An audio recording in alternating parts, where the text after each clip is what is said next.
se começar. Tá. Obrigado. Boa palestra. Obrigado. Boa tarde aí, pessoal.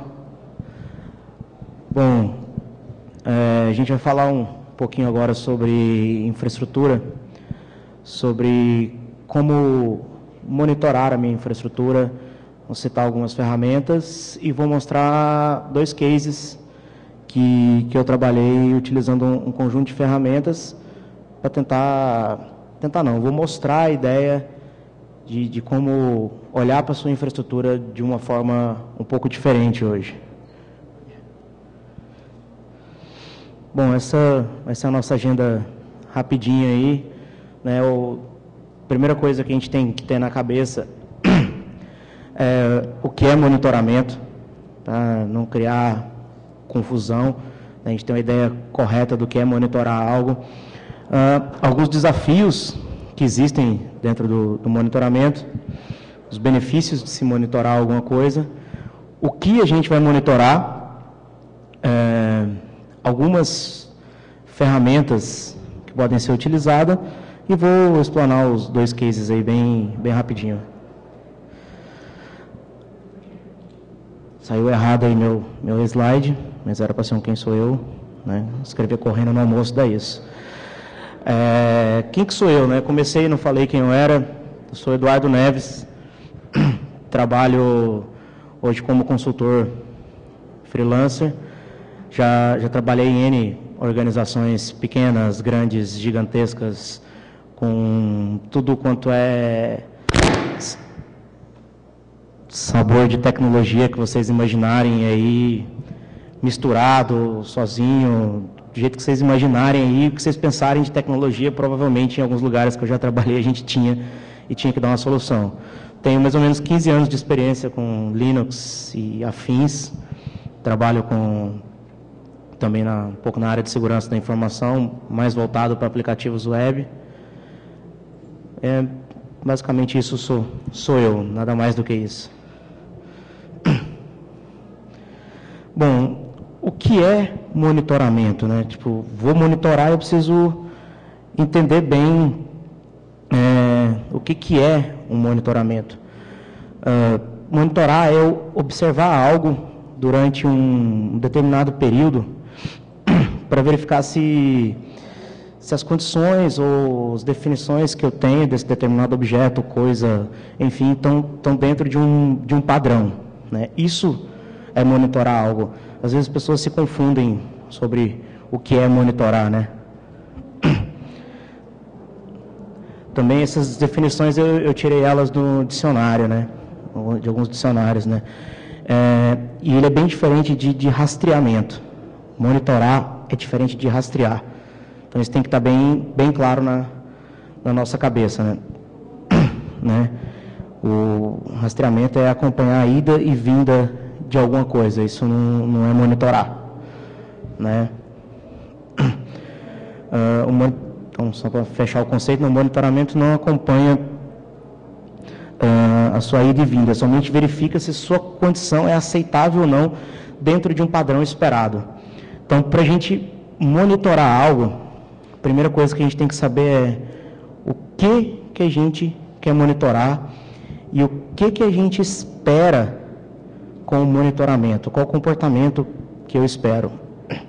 Não adianta nada eu ligar lá uma ferramenta, coletar 450 milhões de métricas, ela enviar e-mail toda hora que uma coisa dá errado, sendo que você vai começar a ignorar esses e-mails, ignorar esses alertas, né? Isso, enfim, você só perdeu tempo, não adiantou nada. Então, a gente tem que deixar bem claro quando a gente vai começar a monitorar algo, o que eu quero, né? Qual é a informação, qual o comportamento que eu quero achar, né? Ou que eu estou esperando daquela coisa para poder alertar caso algo contrário venha a acontecer.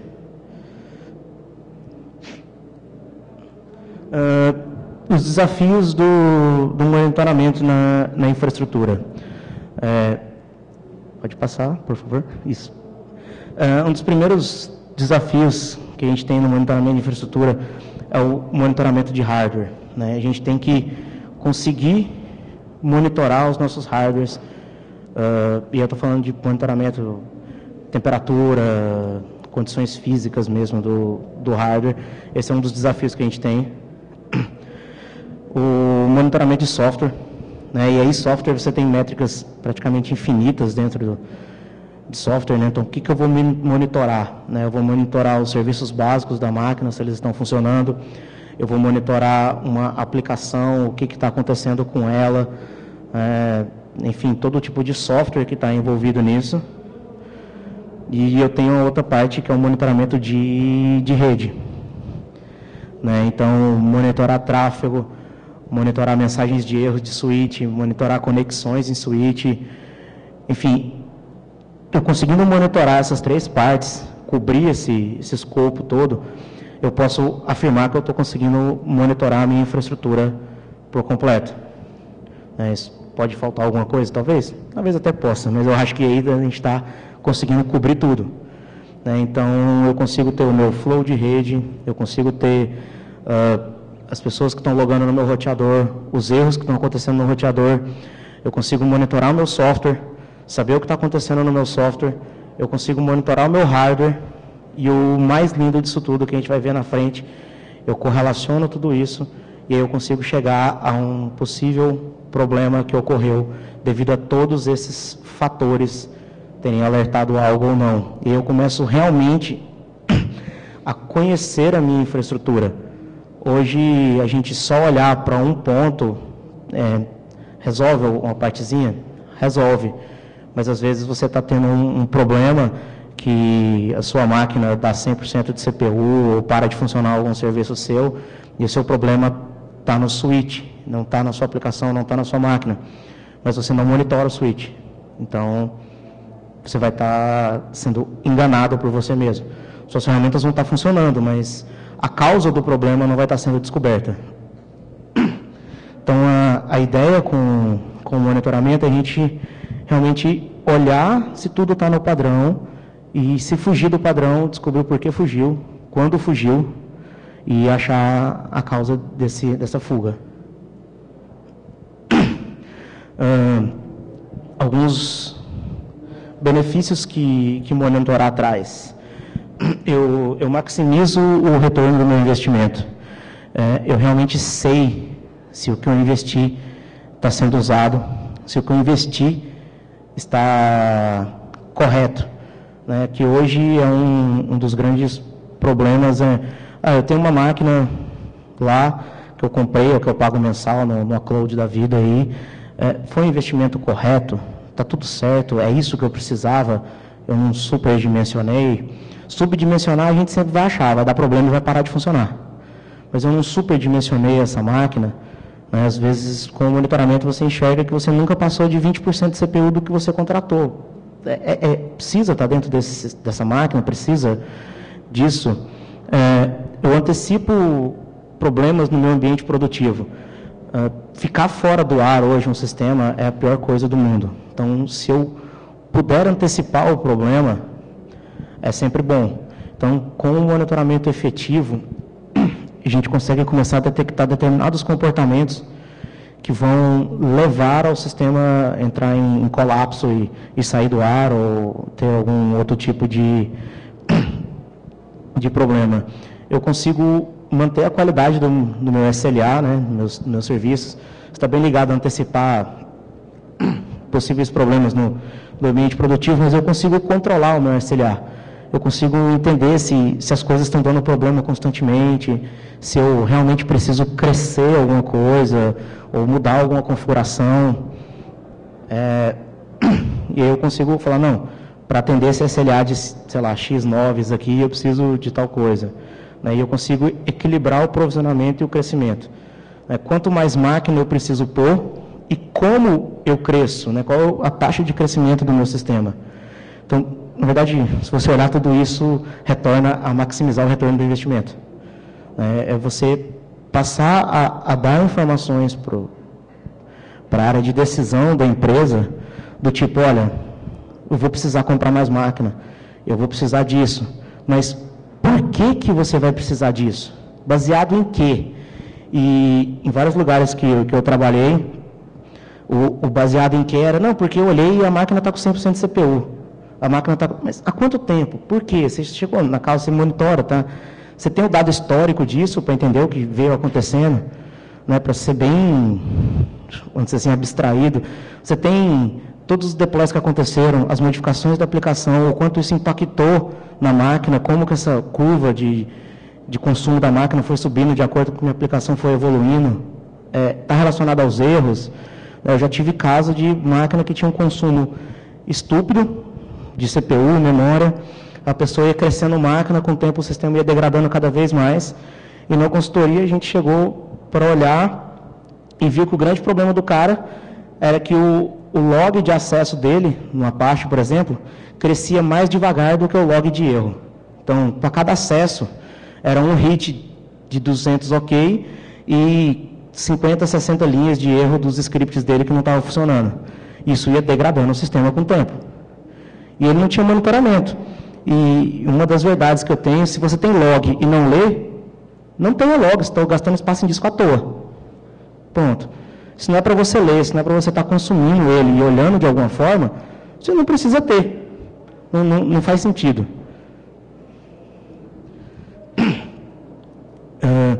A gente tem alguns tipos de monitoramento, também é interessante a gente entender. A gente tem um monitoramento baseado em agente, que é o mais conhecido, muitas vezes, que é você instalar um agentezinho na máquina e ele vai coletar métricas e vai enviar para algum lugar. A gente tem um monitoramento sem agente, que aí eu vi que a gente pode dividir ele em duas formas, né? Um monitoramento local e um monitoramento por appliance.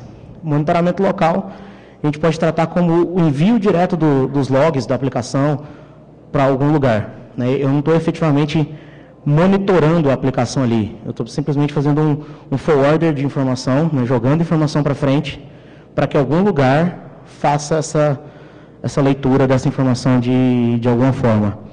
E eu tenho o Appliance Mode, que é remoto, que aí pode ser uma conexão via SNMP ou alguma outra coisa que puxa informações da máquina.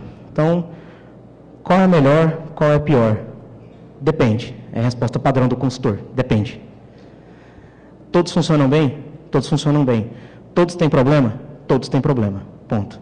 Vai depender do que for melhor para a sua infraestrutura. Né? Não dá para afirmar que agente basic, vou ter um agente lá que consome CPU, vai estar concorrendo, vai estar degradando o serviço. Não. Existem agentes de monitoramento um pouco inteligentes. Você coloca, nunca ultrapasse X de CPU, nunca consuma mais do que isso, e ele vai trabalhar dentro daquele mundinho. Então, tudo tem o seu espaço bem definido. E o que a gente tem que monitorar? Né? Eu coloquei hardware, né? Temperatura, sei lá, umidade, todas essas coisas que se dizem relativo ao hardware, erros de hardware, dependendo do tipo de hardware. Saúde de sistema operacional, e aí entra todas aquelas métricas que grande parte das pessoas já usa, CPU, load average, disco, tudo que vai estar relacionado à saúde do meu sistema funcionando. As aplicações em si mesmo, o seu WordPress, o seu Joomla, o seu sistema que você criou, monitorar ele, ver como ele está funcionando. Todos os componentes que fazem parte dele, se você tem workers que rodam em algum lugar, ou algum outro tipo de sistema que depende dele. No caso de rede, a gente monitorar, se for possível, o tráfego de rede. Né? Mas monitorar o tráfego de rede, se for, dependendo do tipo de rede, a invasão de privacidade, blá, blá, blá, blá, blá, blá, blá, blá, entendeu? Tem que monitorar e tem que saber o que está acontecendo. Senão o seu usuário lá da sua rede está com a botnet gastando o seu link inteiro e por uma questão de privacidade você vai ter problema. Está na empresa, é dado da empresa, tem que ser monitorado. Né? Essa é a visão que eu tenho.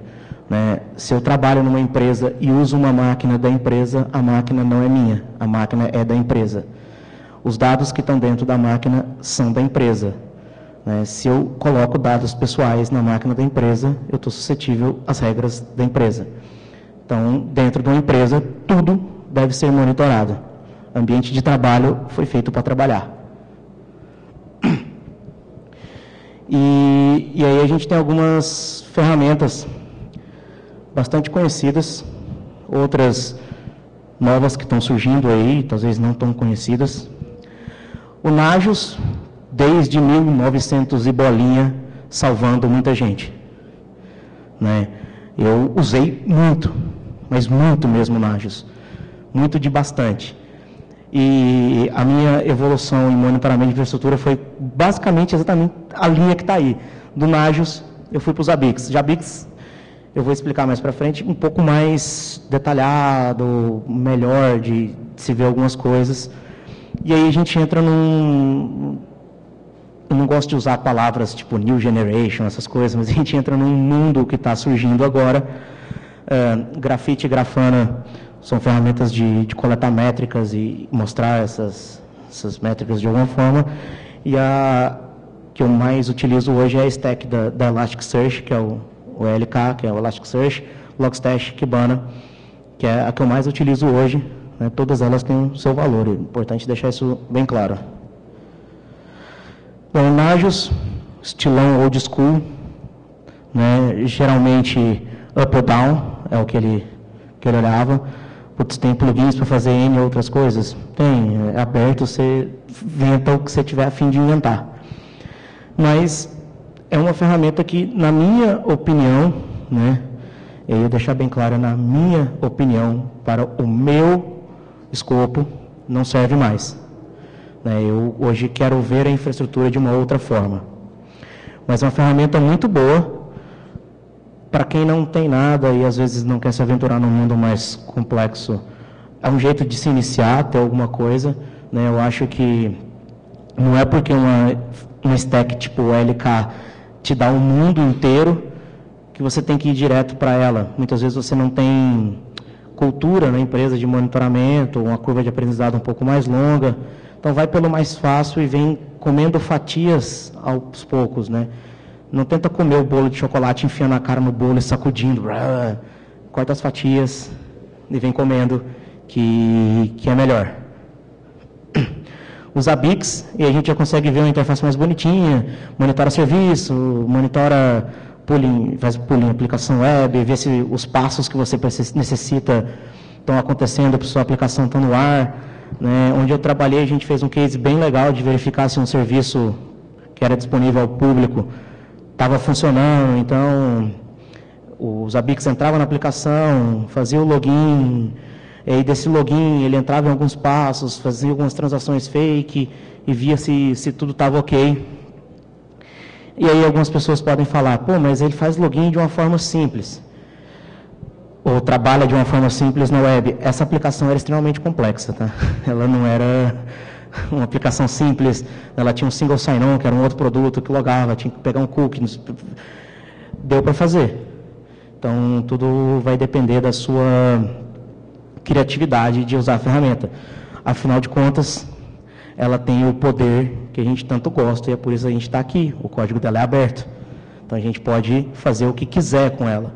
E a gente fez, ela monitorou muitos servidores. Eu não sei o número agora ao certo, mas mais de uns 1000, não foi? Mais de 1000, muito mais de 1000 servidores, várias aplicações, várias métricas. Ela começou a ser utilizada na empresa como um quebra-galho para uma ferramenta comercial que ia entrar. A ferramenta comercial não entrou, o Fizzly apareceu na tela e a ferramenta não entrou. Joe, minha tela sumiu. E aí a ferramenta não entrou, o Zabbix continuou, o Zabbix vai morrer porque vai ser trocado provavelmente pela stack LK, tem sido trocado, e a ferramenta comercial não entrou. Então, assim, ele era um quebra-galho, se tornou um monstro que tomou conta de muita coisa. Então, ele resolve, né? Aí começa as coisas a ficar mais modinha jovem, né? Um negócio mais descoladão, bonitão. Grafite e Grafana. Eles coletam informações, também tudo no mesmo conceito, mais ou menos aí dos Zabbix, mas você tem gráficos mais bonitinhos, vamos chamar assim. É uma ferramenta que te dá uma análise melhor das coisas, né? Eu nunca utilizei elas de verdade, só testei, tá? Mas é uma opção a ser utilizada. E aí vem o cara que eu gosto. Essa parada aí é minha praia hoje, que eu sou completamente apaixonado. Que é a stack da Elasticsearch, que tem evoluído bastante. Aqui, que é onde eu me aprofundei mais, a gente consegue ter uma ideia mais detalhada das coisas, alguns cruzamentos de informação de forma mais fácil e rápida, utilizando o Kibana. E aí vocês vão ver que nos cases que eu trabalhei, não foi só log que foi para dentro, a coisa ficou muito maior. Então eu tive uma ferramenta única que conseguiu basicamente satisfazer a vontade da operação, do desenvolvimento e da gestão. Eu tinha todo mundo satisfeito com o que estava vendo, o gestor não tinha que olhar que o Apache está fora do ar, ele tinha que ver que a aplicação XPTO não estava respondendo. O desenvolvedor via que a aplicação não está respondendo porque o erro tal aconteceu. E o cara da operação via que o Apache está de tal forma. Então, tinha informações diferentes, mas que diziam respeito à mesma coisa, onde cada um sabia o que ler. Eu botar lá que, chegar para o diretor e falar assim, não, está cheio de erro 500. Ele vai falando assim, e daí? O que isso quer dizer? Ele até pode saber o que é o R500, mas para ele, o que isso quer dizer? Está fora, estou perdendo dinheiro, o que está acontecendo? Né? Então, esse é o primeiro case, um case pequeno. Na verdade, eu botei dois cases, um case muito pequenininho e esse case razoavelmente grande, que é para vocês terem a ideia de que resolve para o meu mundinho pequeno e resolve para esse cara que é desse tamanhozinho. Né? Então, a gente está falando de uma ferramenta que monitorou todos os ativos do data center. Desculpa, está errado, todos os ativos dos 3 data centers da empresa. São dos 3. Rio, São Paulo, Brasília. Mais de 2.000 ativos sendo monitorados. É muita coisa. Pensa que como você vai saber o que está acontecendo em 2.000 máquinas? É muita máquina. É muito switch. É muita aplicação. É muita coisa. É impossível. Hoje, são dados quase reais do projeto, apesar de eu não fazer mais parte dele. Hoje ele tem 65 terabytes de dados de log, dos 90 terabytes disponíveis.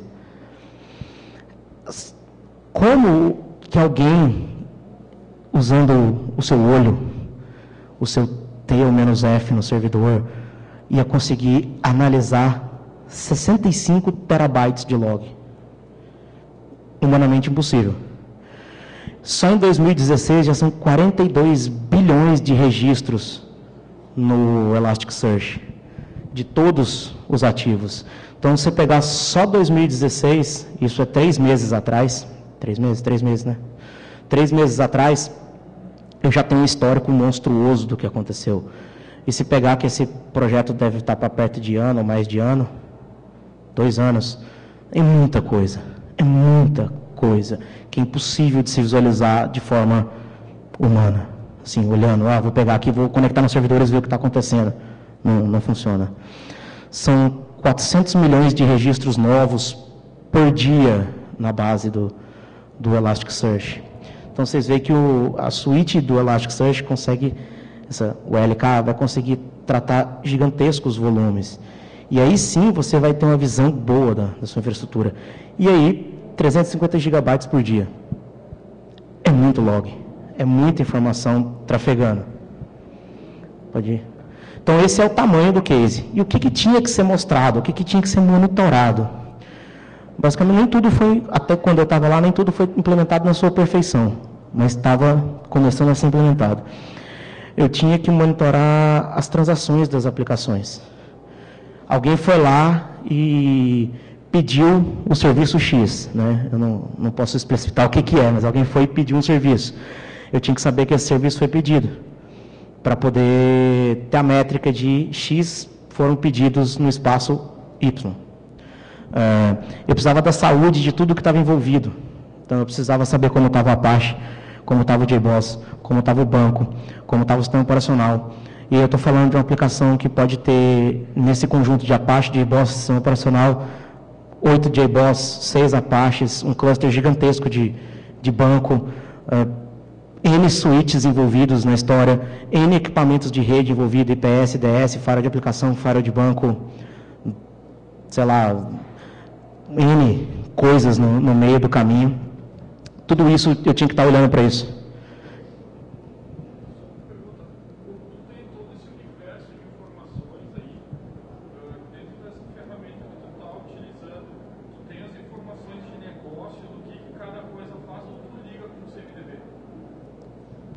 Vamos chegar lá. Na verdade, ligar com o CMDP ia ser uma opção, mas no ambiente heterogêneo, do jeito que era, não foi tão fácil. Então foi meio no MOOC, para sal. Mas a ideia era que isso viesse de um lugar único, uma fonte da verdade. Mas, enfim, o mundo não é perfeito. Eu estou falando que é algo que funcionou, mas teve N problemas por baixo. Não, as pessoas pensam, ficou tudo legal. Não, teve problema pra caramba. Então, aí eu tinha que ter a saúde da aplicação, o desenvolvedor, quando a aplicação dava um erro, ele tinha que ver o erro da aplicação. Então, a gente fez um teste em que gerava o erro na aplicação. Quando a pessoa ia abrir o chamado, o desenvolvedor já tinha o erro e possivelmente já estaria trabalhando no erro. Possivelmente estaria trabalhando, nem sempre isso era ok, mas ele tinha a possibilidade de já estar trabalhando quando chegasse o chamado. E o diretor olhava e falava assim, putz, foram emitidos X, blá, eu tive N coisas de tal categoria que foram feitas hoje, o meu histórico eu venho crescendo assim, e tudo isso numa base única, né? Mas você via tudo isso a partir de log? Nem tudo vinha a partir do log. Algumas coisas, a aplicação, quando gerava a transação, ela me gerava um registro específico para gravar no Elasticsearch para poder analisar ele. E aí, o que eu ganho com isso? Várias outras coisas podem fazer isso, eu posso criar N formas de fazer isso. Mas quando eu tinha tudo isso no meu ecossistema de N aplicações, N hardwares que estão sendo compartilhados com N serviços diferentes, eu podia, eu sair sem chegar nesse ponto lá, começar a cruzar informações e começar a olhar para a minha infraestrutura de uma forma mais dinâmica. Isso está acontecendo, está matando aqui, mas não está matando aqui. Então, eu não tenho tempo de consertar essa parte aqui, talvez se eu apartar esse aqui, dar um hardware específico para cá, para não compartilhar, para não matar outro serviço, ou eu preciso realmente melhorar. Quando a gente colocou em produção, a gente descobriu algo que para mim foi fantástico, que os nossos switches incrementavam logs de erro aos montes e ninguém sabia. Porque a empresa jogava os logs para um lugar onde ninguém tinha visibilidade desses logs. Todos os logs estavam sendo enviados para uma base centralizada, que era uma MySQL na época, mas ninguém olhava para isso. Então, quando eu juntei tudo num lugar só, a equipe toda juntou, a gente começou a ter uma visão bem mais ampla da infraestrutura. E aí sim, entender detalhes, dar informações para as equipes de operação, conseguir melhorar, escalar e mudar possíveis configurações. Um case interessante dentro desse case aí, que foi quando a gente começou a prova de conceito, por acidente, e aí foi por acidente total. A gente não esperava que chegasse nesse nível. A primeira aplicação que teve seus logs guardados aí dentro foi um proxy. E quando o proxy se espalhou pela empresa inteira, que teve uma prova de conceito, ele foi devagar sendo colocado, a gente conseguiu detectar uma botnet, porque tinha muito tráfego indo para um lugar. E aí a gente foi ver, era uma botnet e tal. Então, na minha opinião, só isso já se pagou toda a solução. Porque eu poderia contratar uma empresa para fazer essa análise com alguma ferramenta bem mais complexa, que custaria alguns milhões de reais, mas, por acidente, eu consegui detectar com ELK, no Elasticsearch, Logstash, Kibana. Estou falando mal das ferramentas que detectam isso? Não. A gente detectou. A gente ficou surpreendido com o nível que a gente chegou. A gente ia começar a implementar uma parte do LK, que é o Bits, que é para pegar a flow de algumas coisas, tipo MySQL, ver slow carries, essas coisas, e começar a melhorar mais ainda. a gente começou a usar a própria suíte de monitoramento para monitorar a própria suíte de monitoramento. Então, ela se monitorava com métricas que ela gerava para ela mesma. Então, a gente realmente passou a ter uma visão completa da infraestrutura. E aí, não estava mais cego. E aí, a empresa hoje tem capacidade de olhar para a sua infraestrutura e falar assim, eu preciso crescer ou eu não preciso crescer. Eu preciso melhorar aqui ou eu preciso melhorar ali. Infelizmente, eu não trabalho nela mais hoje, mas hoje ela tem essa capacidade. E aí é um case gigantesco que assusta muita gente. Aí tem um case pequeno, que é o Cilia, é uma empresa onde hoje eu presto serviço, eles são uma reguladora de sinistros. E aí, eu até coloquei ali poucos mega por dia, que eu não consigo nem olhei, é muito minúsculo. Eles têm 300 GB para tudo de log, né? São 12 ativos, estão rodando numa nuvem proprietária, aí, não tem nuvem própria, né, pelo tamanho, e é um case minúsculo, né? Onde eu tenho as mesmas coisas que eu tinha no case monstruoso, as mesmas. E do mesmo jeito que essa empresa, que tem 3 data centers, mais de 400 aplicações rodando, que atende 27 milhões de pessoas por mês, que movimenta mais de 40 bilhões de reais por mês. Tem o Cilia, que não deve faturar 50 mil reais por mês. Também tem. Então, o que me deixa fascinado na stack que eu uso, não desmerecendo as outras, é que eu conseguia atender o monstro e o pequeno. E aí, abrindo um pouco mais a questão do pequeno, eu tenho um pequeno portal que é menor que o Cilia, que não tem nada a ver com tecnologia, é um portal sobre pets, que eu crio cachorros e eu tenho um portal relacionado a pets. E eu monitoro o meu portal usando a mesma ferramenta, a mesma. E eu tenho a visão da infraestrutura do meu portal, que é gigantesca, são inúmeras, uma máquina na nuvem. Entendeu?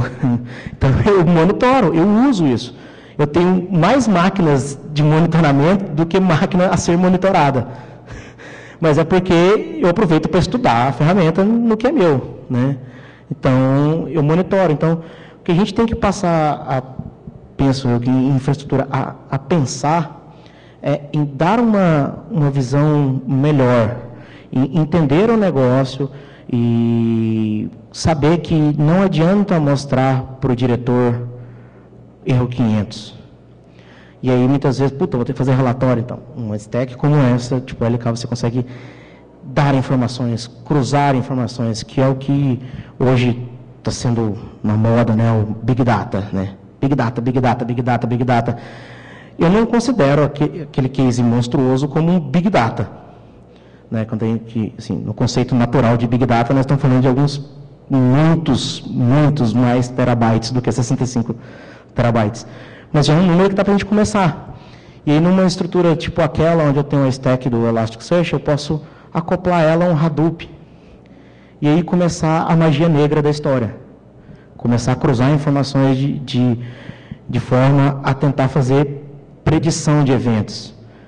Então, aí já é uma viagem louca minha, eu queria chegar nesse nível, ainda não consegui. Mas tentar começar a fazer predições de eventos, do tipo, comportamentos começam a ter um determinado coisa, vai estourar lá na ponta isso. Né? Pode ser que venha a estourar isso lá na ponta. Então, a gente consegue chegar nesse nível de visão mesmo, que a brincadeira do título é a visão além do alcance, né? Eu começar a prever tudo com ferramentas livres, né? E extremamente maleáveis, que vão servir para o gigante, né? O Elasticsearch hoje, só para dar uma ideia de alguns lugares que usam Elasticsearch, né? Que às vezes fala assim, o cara está usando ali, né? Não sei nem onde é, porque eu não posso falar, mas tem cases públicos, Nubank, HSBC, Mastercard. Então, não é um banquinho de juntar, eu acho que você chama um banco documental, né? Não um banquinho NoSQL documental ridículo que alguém botou e está fazendo logo. É grande. Então, por trás tem uma ferramenta que realmente funciona.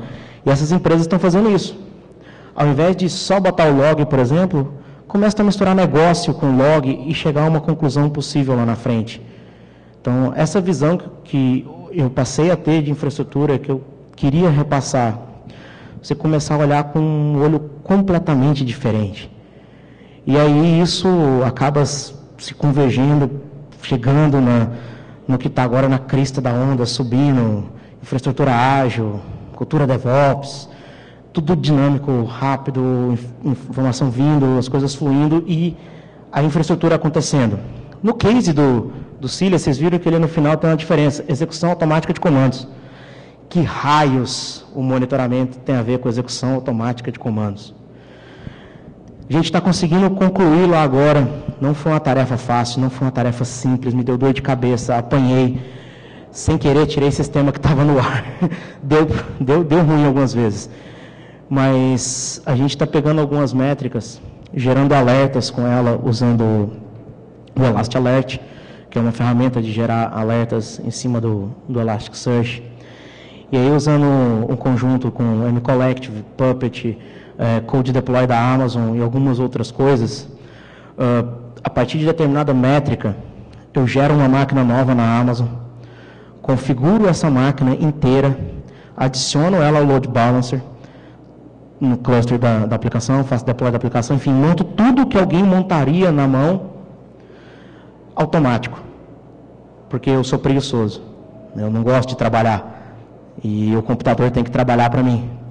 Então a gente começou a fazer isso, deu alguns problemas, hoje está quase estável, quase funcionando. Ah, mas isso você só consegue fazer porque você usou LK? Não. Primeira vez que eu fiz isso, no queixo duro, na porrada mesmo, foi com os Zabbix, numa loucura um pouco pior, que foi aquelas máquinas na Amazon que você paga por leilão quando está valendo na hora. A gente tinha um rapaz especialista em estatística na empresa que gostava de trabalhar com valores. Ele ficava analisando no script que ele fez se o preço estava bom ou não. O preço estava bom, ele comprava, jogava, a gente configurava, tirava, o preço ficou ruim, ele tirava a máquina, jogava longe, máquina boa entrou. Então a infraestrutura ia crescendo num leilão muito louco. Não recomendo para ninguém, você tem que ter muito estômago. Porque teve uma hora que a gente errou e tirou todas as aplicações do ar, saiu todas as máquinas, zerou a Amazon. A gente teve que voltar a configurar tudo na mão. Então você tem que ter um pouco de estômago, um pouco mais de cuidado do que a gente teve, a gente errou feio, né? Então, mas é legal também. Então, você vê que ter a visão da sua infraestrutura não fica simplesmente ter um negócio que alerta, que chega um e-mail. Chegou 15 e-mails sobre a mesma métrica, o 16º você não lê. Não lê, isso é uma certeza. Não adianta ficar enviando e-mail, né? 66% de CPU, 67%, 68%, 60%, ninguém vai ler, cara. Quando tiver que ler, quem vai ler, não vai ler. E vai dar problema. Isso é a experiência que eu tive, não ler. Então, dá uma visão diferente, alerta só o que for necessário. Se alertar, é porque algo tem que ser feito. Não alerta desnecessário. E nesse caso do Cilia, por exemplo, o alerta já tem ação automática. Que algumas empresas têm aquele pessoal da operação, vê um alerta, vou lá, adiciono uma máquina, mexo, executo o script e tal. Se você tem um script do que o cara vai fazer, se faça isso, se não, faça aquilo, se o erro for tal, faça isso. Por que não é um software? Por que não é uma máquina, um robô executando aquilo? Porque, na verdade, esse humano que está seguindo aquela lista sem pensar, porque ele é obrigado a seguir aquilo, ele é um robô, porque ele só executa aquilo. Não estou desmerecendo quem trabalha fazendo isso, porque às vezes a pessoa tem essa opção só de trabalho, mas essa pessoa que executa isso, ela tem que se antenar que ela vai ter que mudar, porque o paradigma está mudando. Então ela vai ter que entender um pouco mais de outras coisas, né? Então, o que eu tinha para falar da visão além do alcance era basicamente isso, mostrar a minha experiência, onde eu consegui dar uma visão completamente diferente para a infraestrutura, aplicações e tudo na empresa que eu trabalhei. E hoje, por Cilia, e também para um outro grande cliente hoje que está usando essa mesma stack, só para ter uma noção, ele não está usando log nenhum, ele está adicionando dados de rede social e fazendo um pequeno big data ali de rede social para detectar o que mais é falado sobre a empresa dele, né, sobre a empresa, pode chamar de empresa, sobre a empresa dele na internet. Então, é uma ferramenta customizável, serve para N coisas.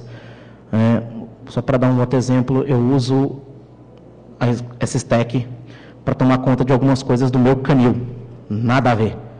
Mas eu tomo conta de alguns detalhes do meu canil com a stack do LK também, né?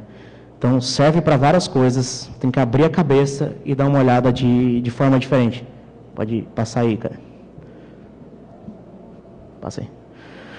Então, eu queria abrir para perguntas, discussões, porque eu não sou a voz da verdade, né? Eu acho que eu expliquei o meu caso, o que serviu para mim. Então, eu queria que quem tiver alguma experiência, estiver disposto a perguntar, discordar de tudo que eu falei, estamos abertos, joga pedra em mim, qualquer coisa, né? Então, eu queria abrir para perguntas e discussões, que eu acho que é legal também não ficar só eu aqui como uma voz da verdade falando durante 50 minutos. Alguém? Voltando lá, não falou bem alto. Aí. Não ouvindo? Voltando a... Gravação.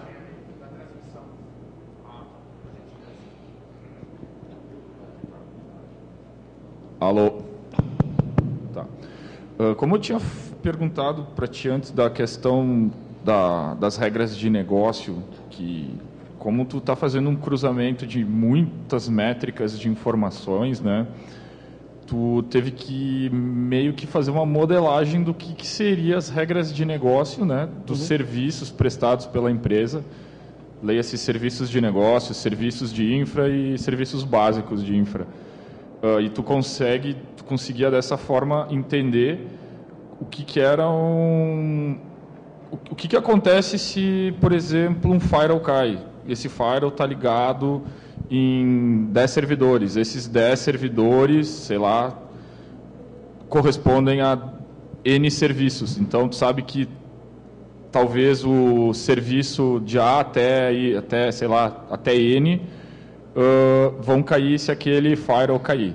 Tá, ok. Para te fazer todo esse levantamento, antes eu perguntei do CMDB, se é que em algum case, algum projeto aí tu chegou a utilizar. Tu até comentou que nesse não. Como é que diabos tu conseguiu fazer esse mapeamento de 2.000 servidores com regras de negócios e com previsão, vamos dizer, de impacto para se um banco de dados cai para te saber que serviços de negócio que serviços vão sofrer esse pênalti aí? Então, eu não usei o CMDB integrado, mas a empresa tinha um CMDB. Então, eu conseguia saber. E aí, na estrutura de banco, a gente tinha lá o que dizia respeito ao quê. Então, tem uma estruturazinha de arquivo que a gente criou dentro do banco, o template de como os dados eram inseridos, para poder ligar o que era relativo ao quê. E é porque eu não mostrei um demo do Kibana, mas quando você insere os dados no Kibana, gráficos e métricas podem ser compartilhadas entre dashboards. Então, eu tinha um dashboard, por exemplo, eu não posso falar nome, fica complicado, da aplicação A. Ela tinha um firewall. Quando o firewall caía, nos dashboards das aplicações, dava firewall down e aí mostrava, a aplicação está fora do ar. Era meio mucão, porque eu não conseguia integrar com o CMDB e ter muita certeza do que era. O projeto era conseguir chegar a integrar com ele, mas eu saí com o projeto do meio para o final. Então, eu estou dando um case de até onde eu vi e de algumas informações que eu coletei hoje. Mas, bração, a princípio, a ideia era sair do bração e conseguir a integração completa, que eu acho que não chegou, né? Não chegou. Ainda não chegou. Alguém quer mais perguntar, discordar, bater? Oi. Eu queria perguntar eu queria que você falasse mais sobre a coleta de logs. Se você usava log centralizado, que software você usou, se foi o RSysLog, e para visualização dos logs e também para visualização por parte de diferentes perfis, digamos, né? Por exemplo, o desenvolvedor ver os logs de aplicação, se você mandava log de aplicação para syslog também, como é que é? Tá.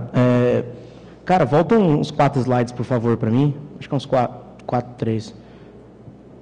Mas eu vou começar a responder. A stack volta mais um, Obrigado. A stack do ELK, que é o Elasticsearch Logstash Kibana, faltou falar um pouco sobre isso. O Logstash, hoje não mais, mas na época, ele era um forwarder e um parseador de log, né? Então, para enviar o log ele é enviado para o Elasticsearch. Como? A gente tinha um Logstash, que é o forwarder, na máquina local. Então, na máquina que o log ia ser enviado, tinha um Logstash que tinha um input, que era o log, e um output, que era um servidor de fila. Então, esse log ia para o servidor de fila. Quando chegava no data center, onde estava o servidor de fila, eu tinha outra instância do Logstash rodando, que tinha como input o servidor de fila, tinha um filter, onde ele parseava esse log, de acordo com as regras. Aí o Logstash você tem parsers de CSV, syslog, expressão regular, uma carambada de coisa. Fazia esse parser e tinha como output o Elasticsearch. Então, todos os meus logs são centralizados no Elasticsearch em um data center. Então, funciona assim essa saída do log centralizado. Perfis de aplicação. Como a gente começou a usar o Kibana, Kibana é essa interface que visualiza o log. Como a gente começou a usar o Kibana, no início dele, ele não tinha login. Então, os logs eram disponíveis para a empresa inteira. Mas a gente, bração que resolveu dar um jeito de fazer login no Kibana. Então, colocou na frente um Apache, fazendo um proxy, com mod LDAP, para usar a autenticação centralizada da empresa para logar no Kibana. Então, as pessoas logavam no Kibana. A primeira ideia era fazer uma aplicaçãozinha em cima, integrar com o autenticador que a empresa tinha, para poder mapear as escritas de URL e tentar botar, tipo, fulano só vai URL tal, fulano só vê URL tal. Mas quando eu saí, todo mundo podia ver tudo. Que era uma política da empresa que log não é secreto. Porque se tem informação crítica no log, o problema não é ele ser visto por alguém. O problema é a informação crítica estar lá dentro. Então a gente tinha essa... que nem sempre funciona assim, a gente apanhava muito por conta dessa visão, mas a visão é essa. Se tem informação crítica no log, o erro é esse, não é a pessoa ler o log. Então era assim que funcionava lá, porque foi muito no começo. Hoje o Kibana já está bem evoluído, bem melhor do que era, mas acho que ainda não tem perfil. Já tem perfil? Então já tem versão com perfil. Mais alguém? Tu. Aí? Ixi, tem um aí. Nossa, tem um monte agora. Agora piorou o negócio. Agora vem a metralhadora. Não, tu falaste que com a ferramenta tu descobrisse um botnet naquela empresa gigantesca lá, né? Sim. No tráfego de rede. Então, além disso, ele teria capacidade, por exemplo, para dar ou detalhes do bot, assim, tu construir alguma funcionalidade que desse detalhes, ou tentativa de intrusão, por exemplo, porque essa empresa que tu disse que é gigante, que eu imagino que deva ser algum banco, né, pela quantidade de servidores e de informação, né, de clientes, com certeza deveria cuidar muito disso também. Então, esse monitoramento poderia ser extensível a esse tipo de funcionalidade? Dá para fazer. A gente não fez. Mas pode falar, João. Ele hoje faz parte do projeto, ele sabe como está o atual. Nessa parte tem outra ferramenta que chama OpenSOC, que está sendo integrado no upgrade desse ambiente, que vai justamente fazer esse trabalho que você mencionou. Porque daí ele tem capacidade de correlacionar informações de log com a base de conhecimento de padrões de ataque. E aí ele vai te dizer o que ele conseguiu monitorar naquele momento. Não existe uma precisão nisso, porque padrão de assinatura é muito variável, mas é uma coisa bem mais avançada do que se faz com log normalmente. Já é algo. OpenSOC. SOC de Security Operation Center, SOC.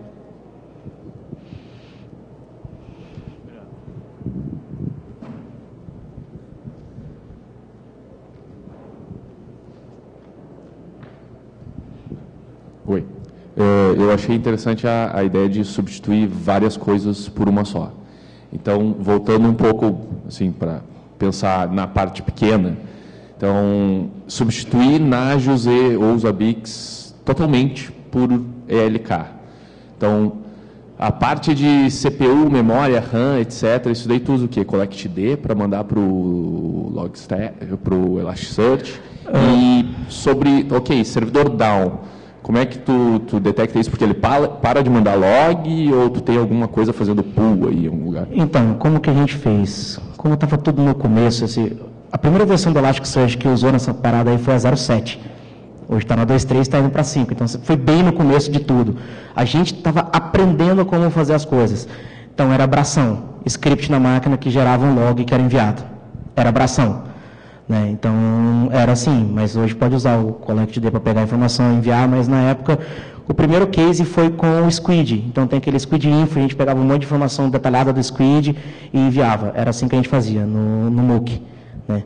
E detectar se a máquina está down e coisa assim? Falha no envio. Determinado tempo sem enviar, a gente considerava ela down. Era assim. Hoje dá para fazer muito melhor, mas na época, no bração, saiu assim. Hoje dá para tentar pensar em alguma coisa. E tu consegue configurar tudo provisionando infra como código e tal? É fácil de lidar com essa stack dessa forma? Foi fácil e na época foi bem fácil, bem fácil. A gente conseguiu fazer... Quando a gente fez a primeira vez, não tinha nenhum módulo, por exemplo, do Puppet para o Elasticsearch, né? Hoje já tem um módulo do Puppet para o Elasticsearch, tem para o Logstash, acho que não tem para o Kibana, já tem para o Kibana também? Tem para o Kibana também, então hoje se usa Puppet, no Puppet Forge já tem tudo. De outras tecnologias eu, infelizmente, não conheço, mas deve ter também, que hoje, na época o LK não tinha corpo nenhum, era um negócio que o Elasticsearch estava começando, que o Elasticsearch tinha o Elasticsearch e começou a comprar essas pecinhas. Ela comprou o Logstash, comprou o Kibana, comprou o Bits. Na época não tinha, então a gente fez o nosso módulo e provisionou como código e funcionou bem, por incrível que pareça. Foi um case bem legal, na verdade. O case de infraestrutura como código lá, nessa empresa, ele foi feito com deploy de proxy e o deploy dessa estrutura. Foi o primeiro no jogo. Foi o primeiro case de realmente uma estrutura que nasceu toda como código. Foi a estrutura do LK, que só para ter uma ideia, na época eram 12 Logstashes, 6 Elasticsearch, 2 Redis, isso a estrutura central, e mais 2 Logstashes em cada data center, trabalhando como forwarder e um Logstash em cada máquina. Então era uma estrutura razoavelmente grande. Hoje ela está maior, são 19 nós no Elasticsearch, deve estar para mais de 20 Logstash. É aquele negócio, né? Eu falo bonito que funciona, mas ninguém diz o tamanho da infra que precisou para isso, né? A infra é monstruosa, mas resolveu. Tempo esgotado. Muito obrigado pela atenção de vocês, hein?